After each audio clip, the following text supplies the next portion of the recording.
Hi, let's talk about gaslighting in a way that feels a little more approachable. Gaslighting is the type of manipulation where someone messes with your sense of reality, making you doubt your own experiences, your memories, or even your feelings. It literally makes you feel like you're going crazy. It's sneaky and can happen in close relationships, but also at work or even in social situations. We mostly talk about gaslighting in the context of narcissistic traits, but narcissists are not the only culprits. Let's break down what it looks like and how to spot it.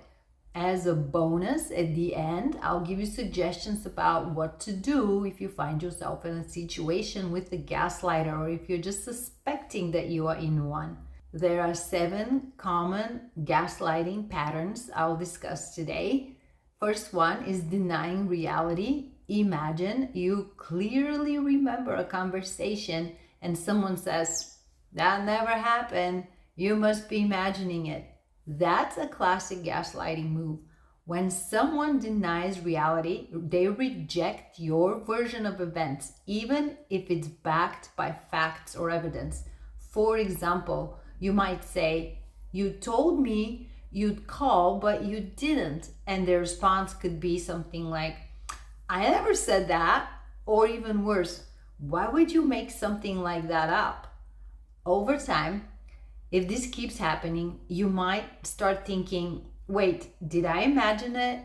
Spoiler, you did not, but your mind will start playing tricks on you and your memory will become fuzzy. Humans generally trust their memories and experiences as a foundation for understanding the world. When someone repeatedly denies your reality, it creates this kind of a weird cognitive dissonance. You start wondering, am I remembering this wrong? Did I really misunderstand?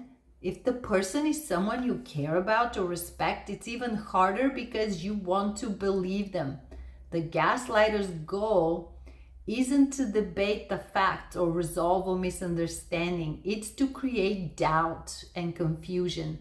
When they deny reality, they shift the focus from their actions and onto your flawed perception. The longer this goes on, the more power they have because you become unsure of yourself, making you more reliant on their version of the truth. They can do this subtly or they can do it overtly. So, subtle denial would be something like, "I don't remember saying that." This can feel harmless, but when it happens repeatedly, it chips away at your confidence. Overt denial is something like, "You're lying," or "That never happened." This is more aggressive and can feel like a direct attack on your credibility. Another technique they use is minimize your feelings. Have you ever heard, "You are overreacting," or "You're being too sensitive"? These phrases are designed to make you feel like your emotions aren't valid. The goal is to make you second guess your feelings. The gaslighter downplays or outright dismisses your emotions, often implying that you're being too sensitive, too dramatic. Let's say you're upset about something they said. You bring it up, and they respond with something like, "You're overreacting. It wasn't that bad." Now you're questioning whether your reaction is proper. "Why are you so sensitive all the time?" Suddenly, the focus shifts to your supposed flaws rather than what they said or did. Or they'll say, "You're making a big deal out of nothing." This implies that your perspective isn't valid or worthless discussing. Why this is so disempowering? Because when someone minimizes your feelings, they're effectively saying that your emotions don't matter, or worse, that there's something wrong with you for feeling the way you do. Over time, this creates self doubt. You might start thinking, "Am I really overreacting? Is this just me being sensitive?" It can also create emotional suppression. You might stop expressing how you feel altogether, fearing judgment or dismissal. It can erode your confidence. You could begin to believe that your feelings are inherently wrong or unworthy of attention. The next pattern of gaslighting is twisting facts. This one is all about rewriting history. When someone twists facts, they take something that happened and bend it to fit their version of events. This isn't an innocent misunderstanding. It's intentional. Yes, sometimes people just don't remember things correctly, but in the case of the gaslighter, this is deliberate. Make no mistake. Here are a few ways this shows up. They reframe their actions as justified. For example, you call them out for yelling and they respond, "I only yelled because you made me angry." What's happening? They shift the focus from their behavior to your supposed fault, making you feel responsible for their outburst. They cherry pick details. For example, they highlight one small part of what you said but ignore the broader point, like, "Well, you did roll your eyes, so obviously you were disrespectful." What's happening here? They zero in on something minor to distract you from the bigger picture. They could change the story after the fact. For example, you agree on something together, but later they insist it was your idea all along. "You were the only one who wanted to do this, not me." What's happening here? They rewrite history to avoid taking accountability or to manipulate the outcome. They can use your words against you. For example, they twist something you said into something you didn't mean. Like, "You said you didn't want to talk about it, so I didn't bother telling you the truth." What's happening here? They distort your words to justify their dishonesty or bad behavior. They like to create confusion. Gaslighters thrive on making you question yourself. One day they say one thing, the next day they act like it never happened. You're left feeling totally disoriented, like you can't trust your memory. In essence, all gaslighting patterns lead to confusion. Another pattern is shifting blame. This is the "it's not me, it's you" play. If they hurt your feelings somehow, it's your fault. For example, "I wouldn't have yelled if you hadn't been so difficult." Over time, you might find yourself apologizing just to keep the peace, even when you've done nothing wrong. As always, the gaslighter is shifting the focus from themselves and their actions to you or someone else or something else to avoid taking responsibility and being accountable. Also, to avoid the possibility of being vulnerable and having to apologize. Another pattern is isolating you. This one is dangerous. A gaslighter might say, "Your friends don't really get you," or "I'm the only one who truly understands you." What they're doing is cutting off your support system so you become dependent on them. Isolation doesn't usually happen all at once. It's a gradual process where the gaslighter undermines your relationships or makes you feel like no one else is trustworthy but them. Here are some common ways this might play out. They can sow doubt about others. For example, "Your friends don't really care about you. They only call when they need something." This way, they're planting a seed of mistrust, so you pull away from people who might support or validate you. They can create drama. For example, "Your mom is always so critical of me. I don't know how you can stand to talk to her."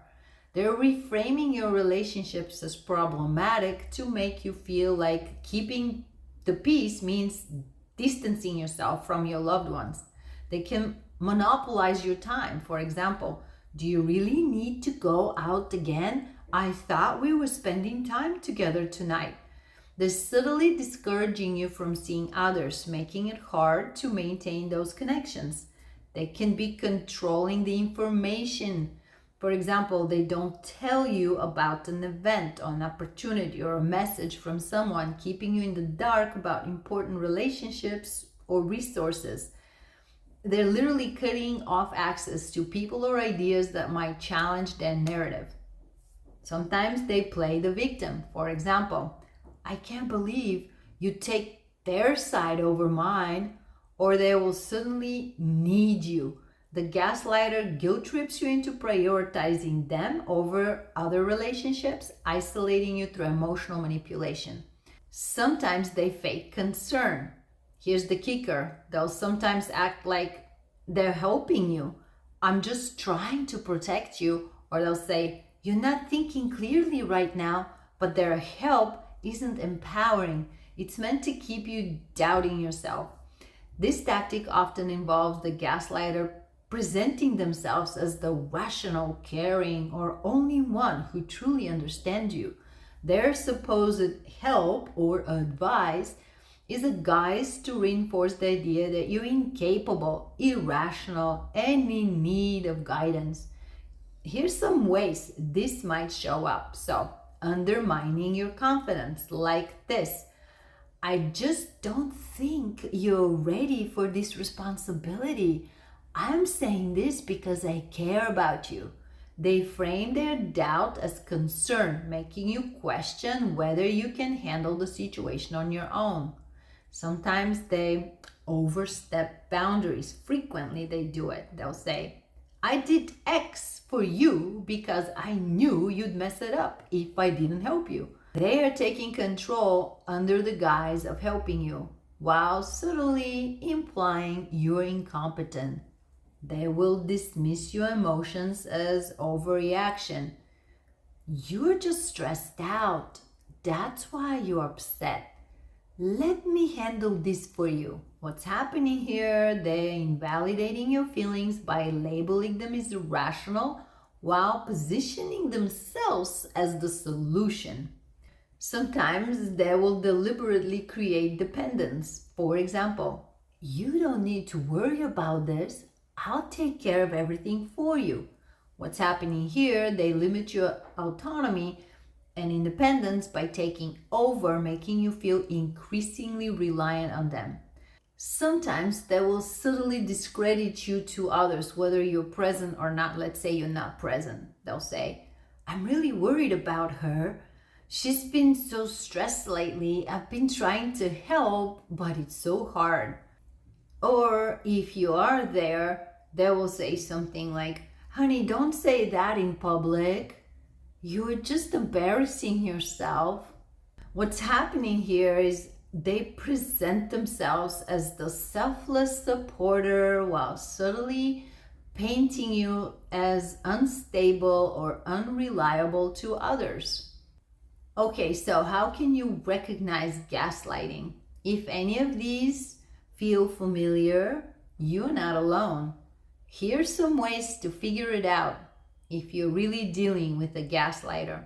But first, if this was informative so far, hit the thumbs up, subscribe, and let's keep going. How can you recognize gaslighting? Because by definition, people are sneaky about it. Trust your gut. If something feels off, trust that instinct. Gaslighting often leaves you feeling confused or like you're walking on eggshells.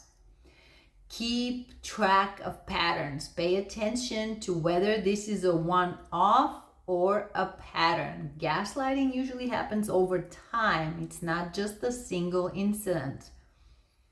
Get a second opinion.